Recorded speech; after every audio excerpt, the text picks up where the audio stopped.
నమస్తే, నేను Prem. Welcome to Khyati connects. Andhra Pradesh అసెంబ్లీలో ఇప్పుడు డిఎస్సి మంటలు బగ్గుమంటున్నాయి. నిరుద్యోగుల జీవితాలతో ముడిపడి ఉన్న డిఎస్సి నియామకాలపై ప్రభుత్వం ఇస్తున్న క్లారిటీని ఇవ్వకపోగా మరింత కన్ఫ్యూజన్ ను, వివాదాలను క్రియేట్ చేస్తోంది. విద్యాశాఖ మంత్రి నారా లోకేష్ అసెంబ్లీ సాక్షిగా మెగా డిఎస్సిలో జరిగిన అవకతవకలపై అడ్డంగా దొరికిపోయారని వైఎస్ఆర్సీపీ సోషల్ మీడియా తెగ ప్రచారం చేస్తోంది. స్పోర్ట్స్ కోటా నుంచి SC/ERT ర్యాంకుల వ్యవహారం వరకు మంత్రి ఇచ్చిన సమాధానాలు ప్రభుత్వాన్ని పూర్తిగా డిఫెన్స్ లో పడేశాయి. పివి సింధుకి పరీక్ష లేకుండా ఉద్యోగం ఇచ్చాం కాబట్టి డిఎస్సిలో కూడా పరీక్ష పెట్టలేదంటూ లోకేష్ ఇచ్చిన సమాధానమే విమర్శలకు బలం చేకూరింది. అసలు సభలో లోకేష్ చేసిన ప్రకటనలేంటి, కోర్టులో ఒకటి, సభలో మరొకటి చెప్పి ప్రభుత్వం ఎలా ఇరుక్కుందనేది ఇప్పుడు చూద్దాం.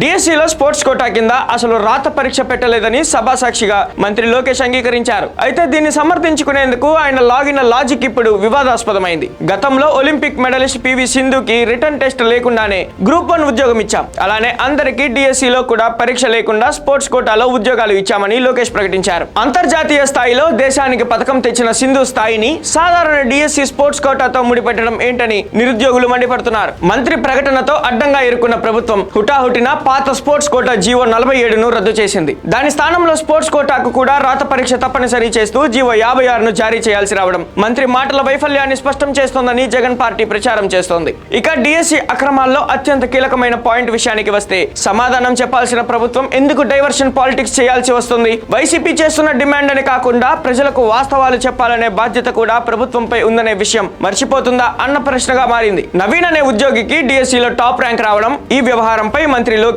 సభలో ఇచ్చిన సమాధానం సాక్షాత్తు రాష్ట్ర ప్రభుత్వం కోర్టులో వేసిన కౌంటర్ కు పూర్తి విరుద్ధంగా ఉంది. సర్టిఫికేట్ల వెరిఫికేషన్ కు నవీన్ రాలేదు కాబట్టే అతనికి ఉద్యోగం ఇవ్వలేదని కోర్టులో ప్రభుత్వం వాదించింది. అవుట్ సోర్సింగ్ ఉద్యోగిగా ఉన్న నవీన్ ఎన్ఓసి తీసుకోలేదు కాబట్టే ఉద్యోగం ఇవ్వలేదని మంత్రి సభలో ప్రకటించారు. అసలు ఎన్ఓసి ఇవ్వలేదన్న కారణంతో తాము అప్లికేషన్ ను రిజెక్ట్ చేయలేదని గతంలో సెక్రటరీ చెప్పారు. ఇలా పూటకో మాట, పూటకో కారణం చెప్తుండటంతో టాప్ ర్యాంకర్ వ్యవహారంలో అసలు నిజాలేంటి, మంత్రికి సరైన సమాచారం లేదా అన్న ప్రశ్నలు ఉత్పన్నమవుతున్నాయి. వివాదాలు అంతటితో ఆగలేదు. మరియు డిఎస్సి కన్వీనర్ ఈ 2 అత్యంత కీలకమైన పోస్టులను ఒకే అధికారికి కట్టబెట్టడంపై తీవ్ర విమర్శలు కూడా వెలువెత్తుతున్నాయి. అయితే దీనిపై స్పందించిన లోకేష్ అలా ఇవ్వకూడదని చట్టంలో ఎక్కడా లేదు కదా అంటూ గట్టిగానే సమర్థించుకునే ప్రయత్నం చేశారు. ఇక డిఎస్సి స్పోర్ట్స్ కోటా ఉద్యోగాల అమ్మకాలపై బయటకు వచ్చిన ఆడియో లీకుల వ్యవహారం నిజమేనని మంత్రి సభలో అంగీకరించారు. ఈ ఆడియో లీక్ అంశంపై sports authority of Andhra Pradesh complaint ఇచ్చిందని, దానికి బాధ్యుడైన వ్యక్తిని ఇప్పటికే జ్యుడిషియల్ రిమాండ్ కు పంపామని లోకేష్ ప్రకటించారు. చూశారుగా, స్పోర్ట్స్ కోటాలో అడ్డగోలుగా ఉద్యోగాలు ఇవ్వడం,